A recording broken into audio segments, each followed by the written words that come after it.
오늘 두려움을 넘어 사명으로라는 제목으로 함께 말씀 나누겠습니다. 우리 예레미야 1장 말씀은 왠지 한번 읽어보신 것 같죠? 익숙하죠? 예, 감사합니다. 다행입니다.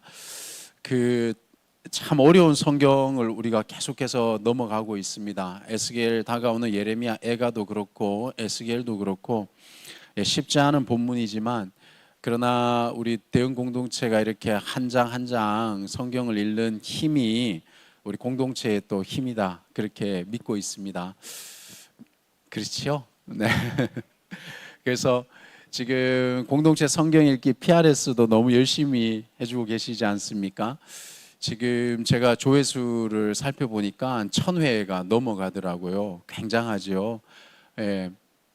저는 굉장합니다. 그래서 대한민국에 우리 한국 땅에 이렇게 함께 성경을 열심히 읽는 공동체가 그렇게 많지는 않습니다. 그래서 더욱더 주변에 알려주시고 현장 읽기와 또 온라인 읽기에 함께 해주시면은 좋을 것 같습니다.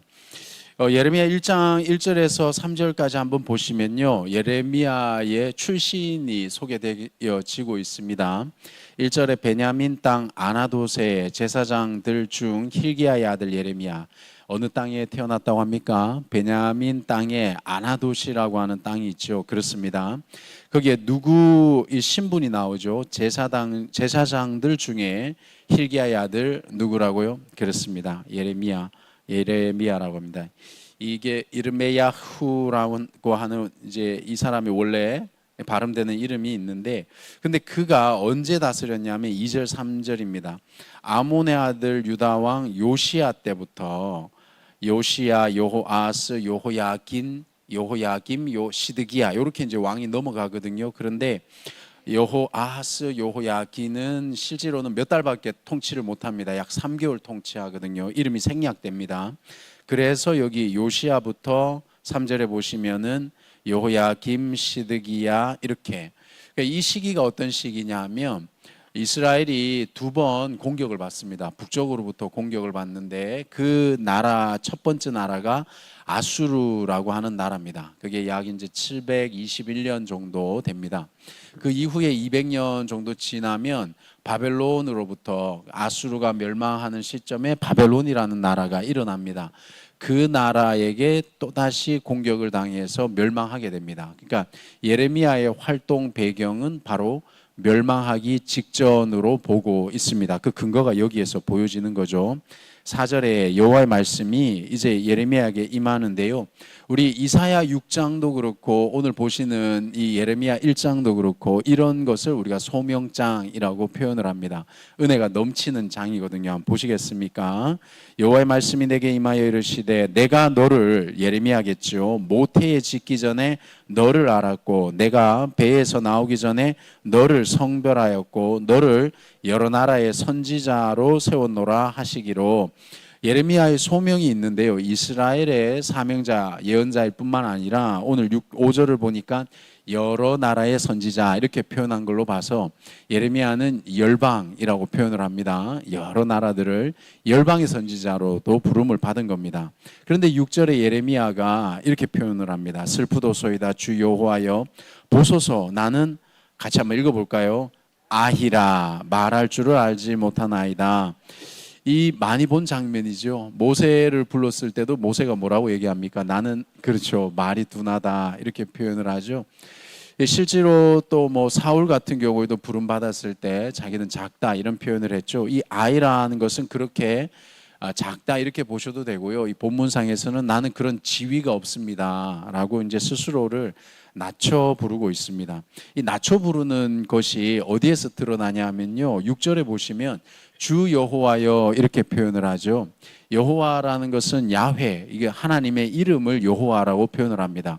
우리가 성경을 보시면 하나님의 이름이 여러 이름이 나오죠. 그런데 나는 여호와라 이렇게 표현하잖아요. 하나님의 이름이 뭡니까? 여호와입니다. 우리가 믿는 하나님의 이름이 뭘까요? 여호와입니다. 그런데 그 앞에 뭐가 붙어 있냐 하면 아도나이, 주라고 붙어 있죠. 그래서 보통 말하는 사람이 하나님을 부를 때, 겸손하게 부를 때 주라는 칭호를 쓰거든요.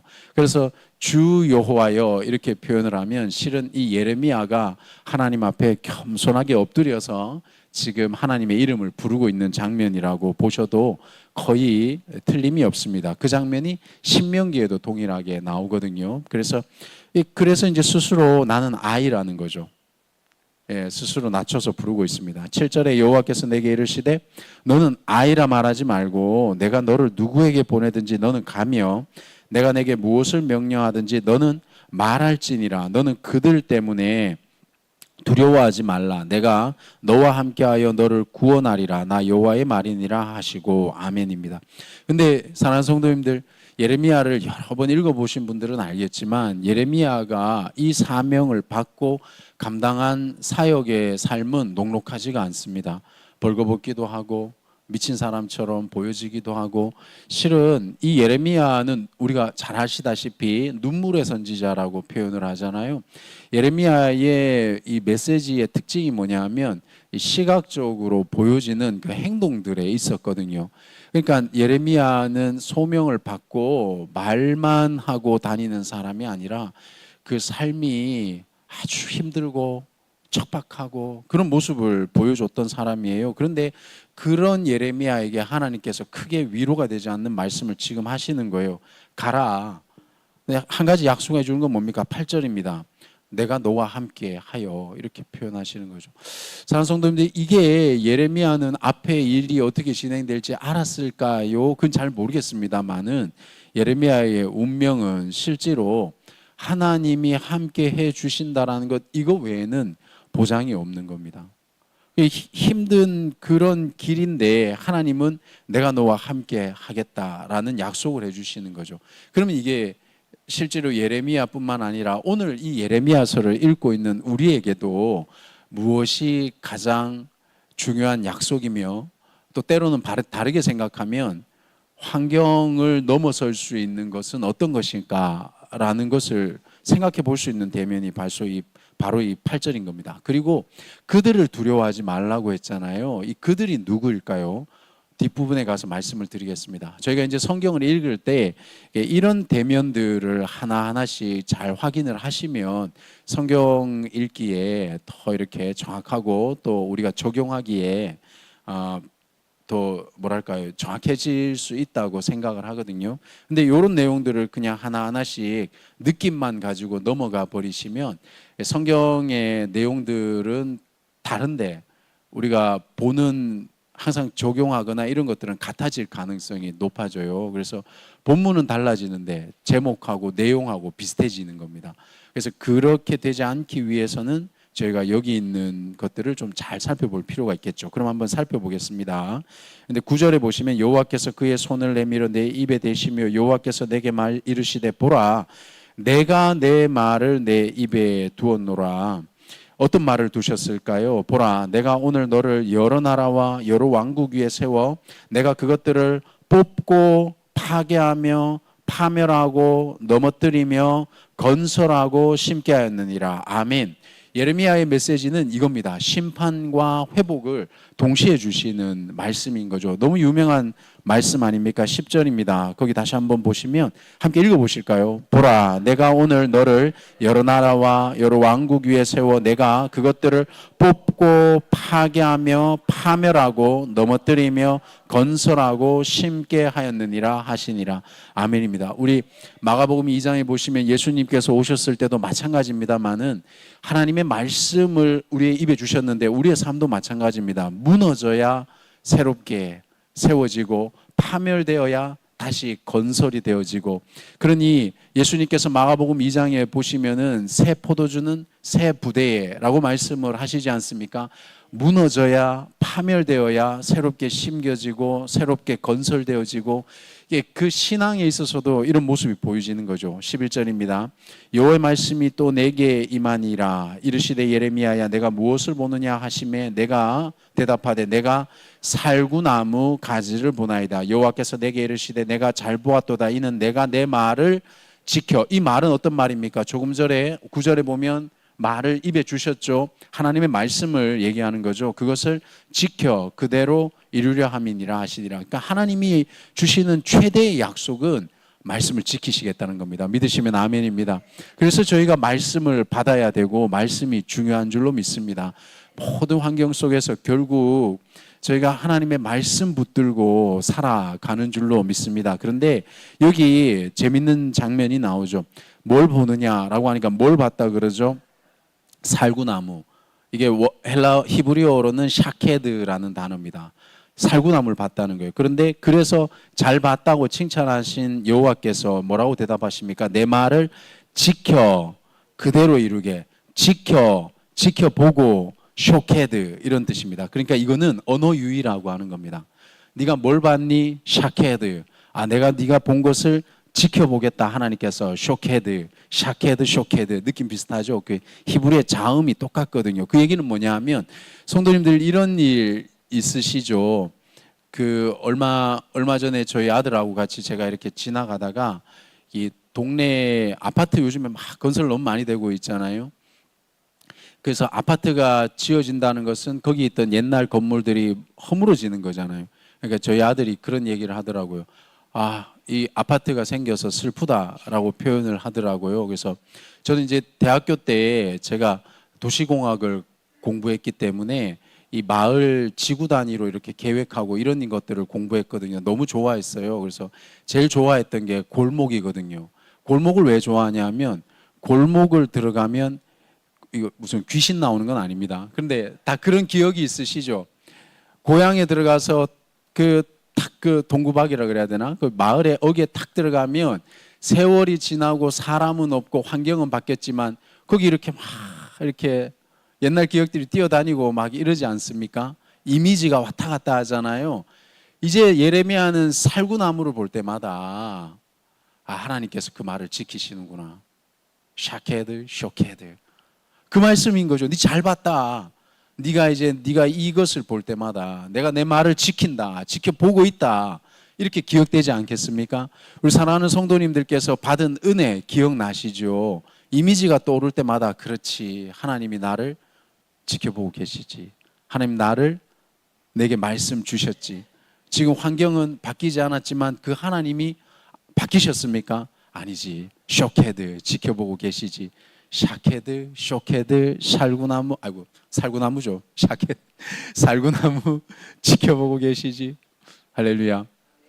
그래서 아들하고 대화를 마무리 지었죠. 그렇지. 아빠도 이렇게 골목을 지날 때 좋은 추억이 있는데 골목이 사라지면 아빠도 슬프더라. 그러니까 자기도 친구들하고 숨바꼭질했던 기억들이 사라져서 너무 슬프다. 뭐 이런 대화를 했었거든요. 잘 아시겠지만 앞에서 나오는 예화가 전부가 아닌 거 아시죠? 그렇게 사이가 늘 좋거나 이러지 않습니다. 오해하지 마시기 바랍니다. 예, 제가 우리 권사님들 뵐 때마다 느끼는 거지만 어떻게 그 긴 세월 자녀들 키우시면서 어떻게 사셨습니까? 그래서 노래 가사가 생각납니다. 고맙소. 그 말씀 하시는 거죠. 그래서 13절 또 이제 어떤 이미지를 보여줍니까? 내가 무엇을 보느냐 대답하되 끓는 가마를 보나이다. 그 윗면이 북에서부터 기울어졌나이다. 북에서부터 윗면이 기울어졌다는 게 뭐겠어요? 14절 보시면 여호와께서 내게 이르시되 재앙이 북방에서, 그러니까 북에서부터 기울어졌다는 이미지를, 환상을 두 개 보여주시는 거예요. 네가 앞으로 어떤 일이 일어날지, 그리고 그런 일들 속에서 너는 어떤 것을 기억해야 될지, 그죠? 그러면서 15절 이하에 보시면 내가 북방 왕국들의 모든 족속들을 부를 것인즉 그들이 와서 예루살렘 성문 어귀에 각기 자리를 정하고 그 사방 모든 성벽과 유다 모든 성읍들을 치리라. 북방에서 온 바벨론이 이제 공격할 거다 이거죠. 무리가 나를 버리고 다른 신들에게 분향하며 자기 손으로 만든 것들에 절하였은즉 내가 나의 심판을 그들에게 선고하여 그들의 모든 죄악을 징계하리라. 그런데요 성도님들, 이 이스라엘의 죄악은, 이 심판은 북쪽에서 공격해오는 그런 강대국 때문도 아니고, 이스라엘 남쪽에는 또 이집트가 있었거든요. 또 이집트가 강대국이었던 거예요. 그러니까 이스라엘 위치 자체가 강대국들이 왔다 갔다 하는 그 자리에 중간에 있거든요. 그런데 하나님, 이 성경이 말씀하시는 이스라엘의 멸망 원인은 16절이라는 거예요. 너가 나를 버리고 우상 숭배하고, 그래서 실은 하나님이 북방에 있는 민족들을 들어서 너를 지금 뭐 한다고요? 너의 죄악을 징계한다는 거예요. 실은 이게 참 우리 사람에게 필요한 부분인데 어려운 내용이기도 하죠. 징계를 좋아할 사람이 누가 있겠습니까? 그리고 특히 요즘 시대에는 징계를 좋아하는 세대가 어디 있겠습니까? 쉽지 않습니다. 저희 그렇지 않나요? 물론 이제 잘 표현하고 잘 가르쳐야 되는 것도 있겠으나 듣고 싶어 하지 않지요. 이런 징계의 말들을. 좋은 말 좋아하죠. 좋게 얘기하면 다 좋은 사람으로 생각하잖아요. 근데 저는 정말 좋은 사람은 그 사람을 향해서 거짓하지 않는 태도가 아닐까. 그게 뭐 가능할지는 저도 잘 모르겠습니다만은 그렇습니다. 하나님의 마음이 바로 그런 게 드러나는 거죠. 징계가 그게 목적이 아니시죠. 하나님이 이스라엘의 돌이킴과 실제로 무엇이 잘못됐는지를 북방을 들어서 쓰셨다라는 게 지금 오늘 하나님의 말씀입니다. 그러므로 너는 내 허리를 동이고, 예레미야에게 말하는 겁니다. 일어나서, 이제 예루살렘이 이렇게 포위되는데 너 허리를 동이고 뭐 하라는 거죠? 그들 때문에 두려워하지 마. 그들에게 말하라. 그들 때문에 두려워하지 말라. 아까 전에 그들이 누굴까요? 제가 질문 드렸죠. 그들이 이제 18절 이하에 나오는 겁니다. 내가 오늘 너를 온 땅과 유다 왕들과 지도자들과 제사장들과 그 땅 백성들 앞에 견고한 성읍 쇠기둥 녹성병이 되게 하였은즉 그들이 너를 치나 너를 이기지 못하리니 이는 내가 너와 함께하여 너를 구원할 것이라. 그들이 누굽니까? 바로 실제로는 내 동족의 지도자들이었던 거예요. 지도자들에게 말하다가 이제 예레미야는 여러 가지 어려운 일들을 당하게 되는 겁니다. 얼마나 힘들까요? 입장을 바꿔서 하나님께서 제게 말씀을 주셨는데 제가 하나님의 말씀이라고 감히 이 새벽 재단에서 선포했다가 나가면서 이제 정 목사가 이게 정신이 나갔나 봐. 제가 지금 사리 분별하지 못하고 이게 지금 제가 왜 저러지? 라고 이제 만일에 교회에 계신 어른들한테 야단 맞고 이런다고 한번 생각을 해보십시오. 행복하겠죠? 예레미야가 실은 동족들에게 그 말을 전한다는 것이 수십 년 동안 얼마나 괴로웠겠습니까? 오늘 1장은 이렇게 예레미야가 소명받는 장입니다. 그런데 제가 나누고 싶은 말씀은 이렇게 부르심을 받았을 때 예레미야는 6절에 보시면 부담스러워했죠. 어려워했다는 겁니다. 우리도 마찬가지입니다. 하나님 사명을 감당할 때 아이고 내가 그거 어떻게 해? 그죠? 그런 일들이 있습니다만은 실제로 어떻게 해 하는 일들이 있습니다. 그런데 그런 일들 속에서 오늘 예레미야 1장에서 우리가 살펴봐야 될 것은 그런 할 수 있는 능력이나 여러 가지 조건들도 중요하긴 한데요. 더 중요한 건 뭘까요? 19절 말씀에도 있고 8절 말씀에도 있지만 하나님이 나와 함께 하신다라는 약속의 말씀이 있다면 그래서 그 말씀을 붙들고 수준만큼 가는 거죠. 하나님이 나와 함께 하시기 때문에. 그러니까 사랑하는 성도님들 두려움이 있다는 것은 이상한 게 아닐 겁니다. 아마 두려울 겁니다. 저도 두렵고요. 저도 지금 하나님께서 주시는 말씀들이 있거든요. 두렵습니다. 근데 그럼에도 불구하고 12절 이하에 있는 말씀처럼 샤케드, 쇼케드 지금 하나님은 우리를 말씀하셨고 그 말씀을 지켜보고 계시는 줄로 믿습니다.